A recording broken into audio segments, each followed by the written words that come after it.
नमस्ते। क्या आप यकीन करेंगे अगर मैं कहूं कि भारत के कुछ शहर अब मिडिल ईस्ट के शहरों से भी ज्यादा गर्म हो रहे हैं। चलिए आज इसी चौंकाने वाली सच्चाई की तह तक जाते हैं और समझते हैं कि हमारे शहर आखिर भट्टी क्यों बनते जा रहे हैं और हम इन्हें ठंडा करने के लिए क्या कर सकते हैं। तो जरा इस पर एक नजर डालिए। जब हम सोचते हैं कि दिल्ली का तापमान रियाद से ज्यादा हो सकता है तो यकीन नहीं होता है ना, लेकिन ये आज की हकीकत है। अहमदाबाद, दिल्ली और रायपुर जैसे शहर लगातार सऊदी अरब या यूएई के शहरों से ज्यादा तापमान दर्ज कर रहे हैं। और ये सिर्फ गर्मी नहीं है, ये एक संकट है जो हमारे बाहर निकलने का समय, हमारे काम करने का तरीका और हमारी सेहत सब कुछ बदल रहा है। ये जो बढ़ता तापमान है, इसका असर सिर्फ हमारी सेहत पर ही नहीं बल्कि हमारी अर्थव्यवस्था पर भी पड़ रहा है। चलिए देखते हैं कि शहरी गर्मी हमारी हेल्थ और वेल्थ दोनों को कैसे जला रही है। ये सिर्फ नंबर नहीं है, इनके पीछे असली नुकसान छिपा है। प्रोडक्टिविटी में 5 से 10% की गिरावट का सीधा मतलब है कि देश की अर्थव्यवस्था धीमी हो रही है। फसल की पैदावार में 15 से 25% की गिरावट का मतलब है कि किसानों की जेब खाली हो रही है। और सबसे बड़ी बात, हीट स्ट्रोक और डिहाइड्रेशन के बढ़ते खतरे का मतलब है कि लोगों की जानें दांव पर लगी हैं। और इसका इकोनॉमी पर जो असर है वो बहुत बड़ा है। अंदाजा है कि 2030 तक इस भयानक गर्मी की वजह से भारत को अपनी जीडीपी का 2.5 से 4.5% तक का नुकसान हो सकता है। अब इसे ऐसे समझिए, ये रकम इतनी ज़्यादा है कि इससे हम अपनी केंद्र सरकार का सालाना एजुकेशन बजट लगभग दोगुना कर सकते हैं। ज़रा सोचिए, उस पैसे से कितने अच्छे काम हो सकते थे। तो सवाल ये उठता है कि आखिर हमारे शहर इतने गर्म हो क्यों रहे हैं? जवाब साइंस और हमारे शहरों के डिजाइन दोनों में छिपा है। चलिए अगले हिस्से में इसे समझने की कोशिश करते हैं। यह सब शुरू होता है एक चीज से जिसे कहते हैं अर्बन हीट आइलैंड इफेक्ट। सीधे और सरल शब्दों में, हमारे शहर अपनी कंक्रीट की सड़कों, इमारतों और पेड़ों की कमी की वजह से अपने आसपास के गांव देहात के इलाकों के मुकाबले कहीं ज्यादा गर्मी सोखते हैं और उसे अपने अंदर कैद कर लेते हैं। वो सचमुच में गर्मी के टापू बन गए हैं। और ये स्लाइड पेड़ों की छाया की जबरदस्त ताकत को दिखाती है। स्टडीज बताती हैं कि एक पेड़ की छांव वाली जगह और धूप में तप रहे कंक्रीट के बीच तापमान में 5 से 6 डिग्री सेल्सियस तक का फर्क हो सकता है। ये तो एक नेचुरल एयर कंडीशनर जैसा है जिसे हम लगातार काटते जा रहे हैं। लेकिन मुश्किल सिर्फ जमीन पर नहीं है। ये अर्बन हीट आइलैंड इफेक्ट एक और चीज के साथ मिलकर हमारे शहरों को सचमुच एक प्रेशर कुकर में बदल रहा है। इसे कहते हैं हीट डोम इफेक्ट। कल्पना कीजिए कि एक हाई प्रेशर सिस्टम एक ढक्कन की तरह शहर के ऊपर बैठ गया है और वो गर्म हवा को ऊपर उठने ही नहीं दे रहा।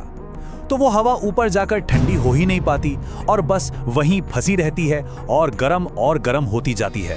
और क्योंकि हमारे उत्तर में हिमालय की दीवार है, ये फंसी हुई गर्म हवा कहीं जा भी नहीं पाती, जिससे हालात और भी खराब हो जाते हैं। तो चलिए अब एक शहरी योजनाकार यानी कि एक अर्बन प्लानर की नजर से सोचते हैं। समस्या सिर्फ कुदरत में नहीं है, ये उन फैसलों में भी है जो हम अपने शहर बनाने के लिए ले रहे हैं। हमारा आर्किटेक्चर ही एक तरह से तबाही को डिजाइन कर रहा है। ये एक बहुत ही जरूरी बात है। हम बिना सोचे समझे पश्चिम की नकल कर रहे हैं। ऐसी बिल्डिंग्स बना रहे हैं जो न्यूयॉर्क या लंदन के लिए तो ठीक है, लेकिन हमारी अपनी गर्म जलवायु के लिए बिल्कुल नहीं। जैसा कि कहा गया है, ये प्रगति नहीं, ये प्रतिगमन है। इसका एक जीता जागता उदाहरण है शीशे वाली इमारतों का चलन। ये इमारतें बड़े बड़े आईनों की तरह काम करती हैं, जो सूरज की रोशनी को नीचे की सड़कों पर वापस फेंकती हैं। इससे पैदा होता है डबल सन इफेक्ट। अब मुंबई जैसे शहर में जहां तापमान पहले ही 35-40 डिग्री पहुंच जाता है, ये करना तो सरासर बेवकूफी है। और जब भी कोई नया डेवलपमेंट प्रोजेक्ट आता है तो सबसे पहली कुर्बानी किसकी दी जाती है?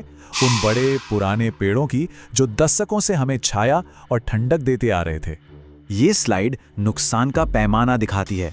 मुंबई में सिर्फ एक फ्लाईओवर के लिए 700 पेड़ काट दिए गए। पुणे में सड़क चौड़ी करने के लिए 523 पुराने पेड़ हटा दिए गए। और नासिक में तो 250 साल पुराने बरगद के पेड़ भी नहीं बख्शे गए। ये कोई एक दो घटनाएं नहीं है, ये एक पैटर्न है जो धीरे धीरे हमारे शहरों का दम घोट रहा है।